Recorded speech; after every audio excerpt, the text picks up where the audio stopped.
मुझे वफा को आजमाना चाहिए था। मतलब ये अफसोस वाली गजल, ये मतलब 20 साल बाद वाली वही। अभी कौन है?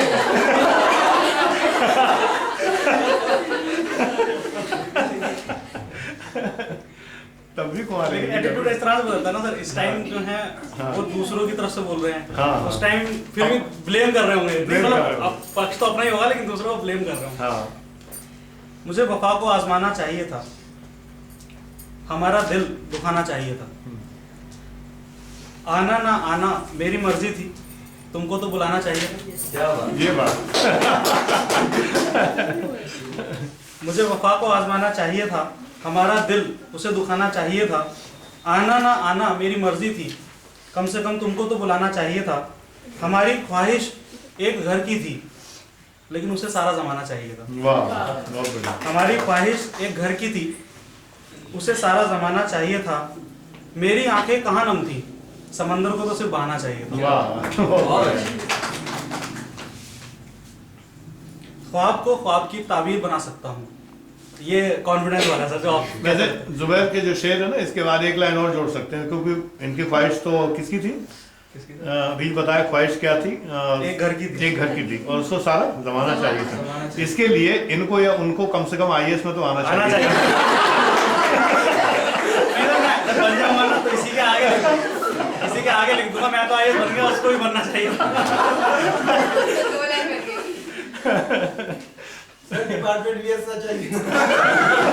वो तो साले ऐसे ही नहीं, IAS बनने के बाद इश्क फरमाना चाहिए। हाँ, बनने के बाद सोचने वाली बात है।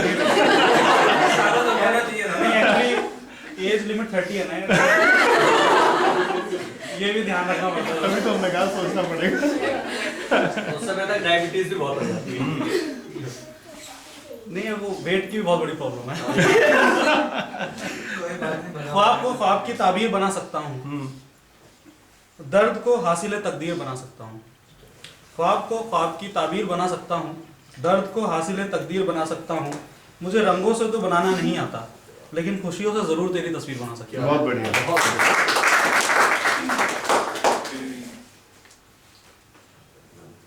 मुझे आजमाने वाले मुझे आजमा के रोए, मुझे आजमाने वाले मुझे आजमा के रोए, मेरी दास्तान हसरत सुना के रोए। मुझे आजमाने वाले मुझे आजमा के रोए, मेरी दास्तान हसरत सुना के रोए। मेरे पास से गुजर कर मेरा हाल तक ना पूछा उसने, मैं ये कैसे मान लूं कि दूर जाकर वो मुझसे रोए। वाह, बहुत बढ़िया।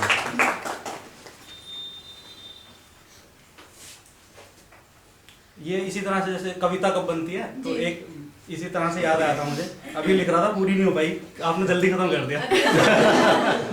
मेरे आंसू जब मेरे ना रहे तो समझो गजल हुई। आपने कहा कविता हुई। मेरे आंसू जब मेरे ना रहे तो समझो कि गजल हुई। उसका प्यार महसूस हो दूर रहकर भी तो समझो गजल हुई। और खामोश रातों में जब चुभने लगे बिस्तर की सिलवटें तो समझो कि गजल हुई। बहुत बढ़िया।